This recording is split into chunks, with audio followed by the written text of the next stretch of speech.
喂，Hello，大家好，歡迎收睇我哋今集嘅 YouTube Channel 啦。咁我係 John 嘅，今次咧就想同大家分享同埋推介翻一個國潮手錶。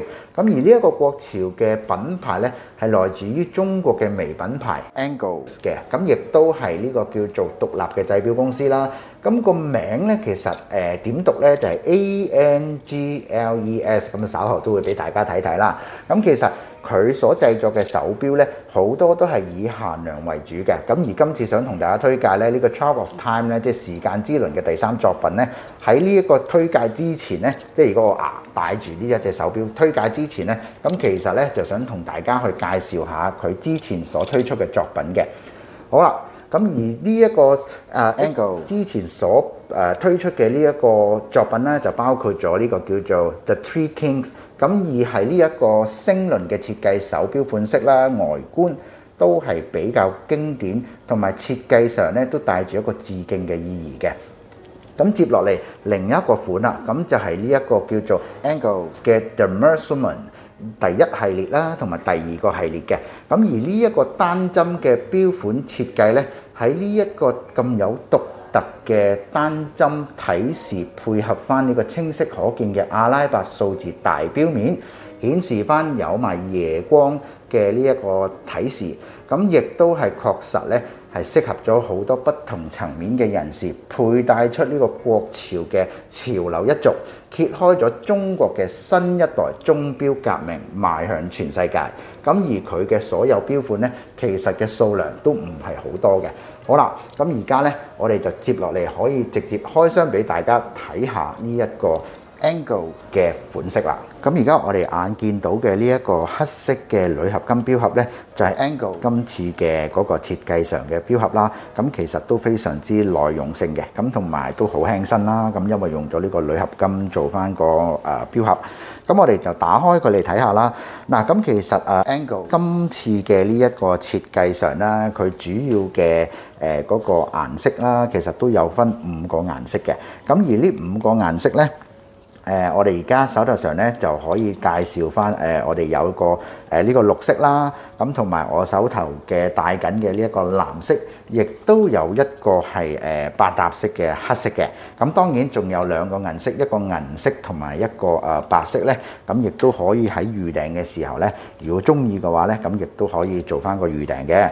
好啦，咁今次咧我哋就講翻呢一隻手錶嘅少少資料先啦。咁呢一隻手錶咧，其實就全球限量咧就得20隻嘅。咁個名個系列名咧就叫做呢個 Charm of Time 嘅時間之鏈啦。咁一共頭先都講咗啦，有5個色，咁亦都係加埋咧都只得100隻，咁亦都係非常之珍貴啦。嗱，咁首先我哋亦都要睇睇呢個錶殼嘅直徑啦。咁佢嘅闊度咧就41嘅，咁而佢嘅長度咧就係54，咁佢個厚度咧就大概係13mm。咁點解咧？因為佢呢一個錶面，我哋見到佢呢個叫做弧形嘅錶面咧，都做得非常之高身嘅，咁同埋佢睇落去嘅時候咧，亦都係非常之清晰。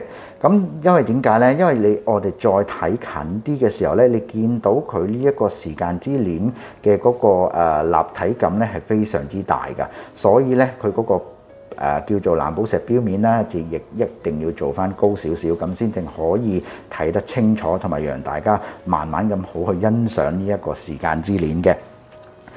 咁之後非常之罕見嘅錶型咧，就係呢個叫做欖形嘅設計啦，橢圓形嘅設計啦。咁外觀咧，亦都係用咗316L 不鏽鋼，咁配合翻呢個 DLC 嘅 coating 嘅。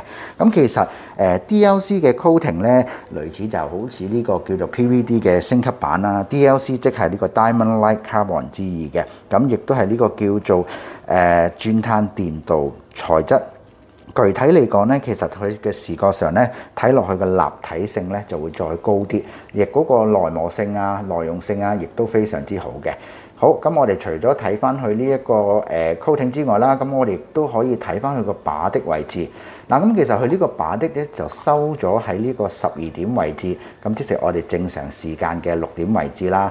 咁整體嚟講咧，整隻手錶咧，我哋亦都係主要都係 focus 到喺呢一個錶面呢一個錶面嘅裏頭，咁就唔會有額外嘅嘢去阻隔翻大家嘅嗰個focus 點啦，係嘛？咁再加上咧呢隻手錶另外一個比較特別之處咧，就係佢個錶耳咧，亦都融合咗喺呢個錶殼嘅裏頭嘅，所以整個手錶你戴上手嘅時候咧，其實你一睇咧就好清晰可見咁睇到個時間，同埋呢一個一日有24小時掌握喺你自己手中嘅呢一個手錶。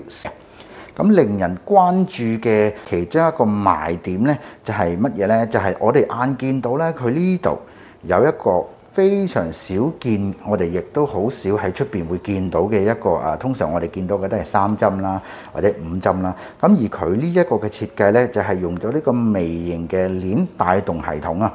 咁喺錶盤嘅中央呢個位置呢，其實我哋都見到佢有一個微型嘅鏈去轉動。複雜嘅功能呢，其實係由呢兩個垂直嘅齒輪去組成嘅。咁佢中間呢個位置就係嗰個Angle 嘅 logo 啦。好，咁我哋而家就去睇下佢嘅運作係點先。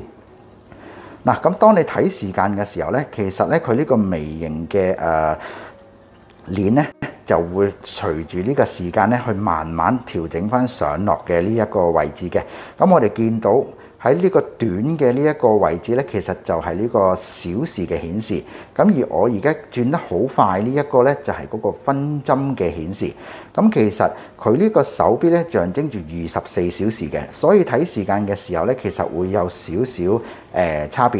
因為我哋平時睇時間嘅就係一日，即係得個半日啦，就係1點，然之後就6點，就9點，就到12點啦嘛。咁其實佢呢一個位置嘅顯示呢，就係1點到12點，然之後12點之後就到夜晚凌晨嘅24點，即係00點啦。所以佢呢個呢係非常之獨特嘅一個走時方式嚟㗎。好啦，咁我哋而家呢就嚟講返呢一個錶面嘅上邊，錶盤上環嘅呢一個阿拉伯數字有少少比較出乎意料同埋比較特別嘅，佢就係採用咗喺呢個6點至18點一半嘅時間咧，係採用咗呢個叫做瑞士夜光啦。咁而喺下半橛呢段時間咧，其實佢又用翻呢個銀色作為呢一個時間嘅區隔。覺得呢一個表達咧係做得非常之好。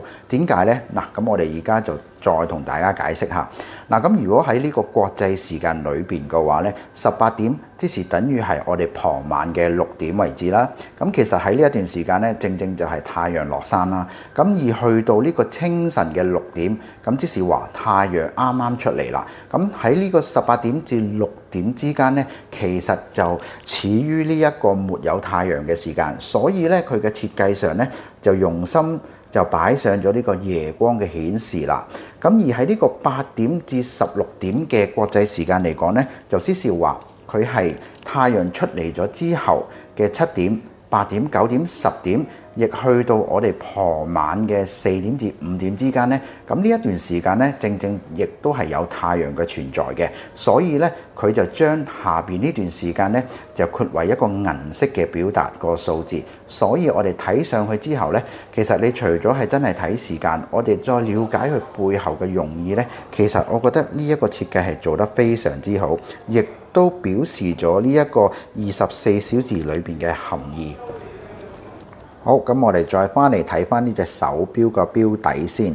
嗱，咁呢個手錶個錶底呢，我哋都見到係有個弧度喺度嘅。咁其實呢，佢就係因應翻我哋手臂嗰個位置呢。當我哋戴上手嘅時候呢，其實呢，佢就提升咗嗰個貼服嘅功能啦，即係戴得舒服啲啦。咁同埋呢個手錶個錶底呢個背後咧，亦都係有寫翻少少資料喺度嘅。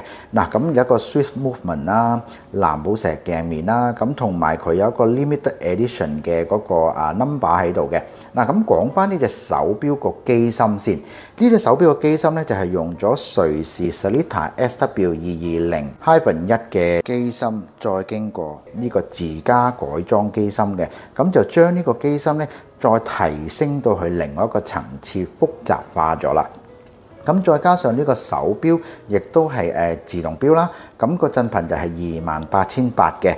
動力方面咧，儲存大概40小時左右。嗱，咁講翻啦，咁耐我哋都未講過價錢嘅。嗱，咁呢個價錢咧，如果你想了解更多嘅話咧，就可以留意翻我哋嘅 description 啦。咁我哋都會好清晰咁列翻個價錢啦。嗱，定價位就係23,800嘅。咁而早鳥優惠咧，而家咧就係18,800。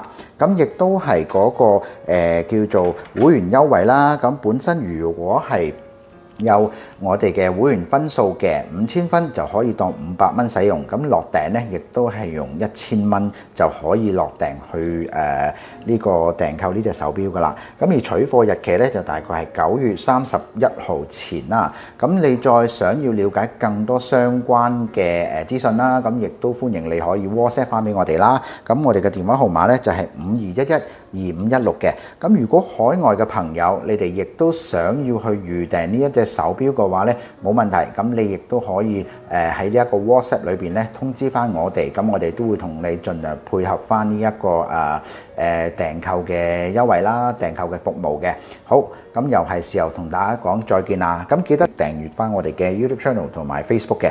好，咁又係時候同大家講再見啦，拜拜。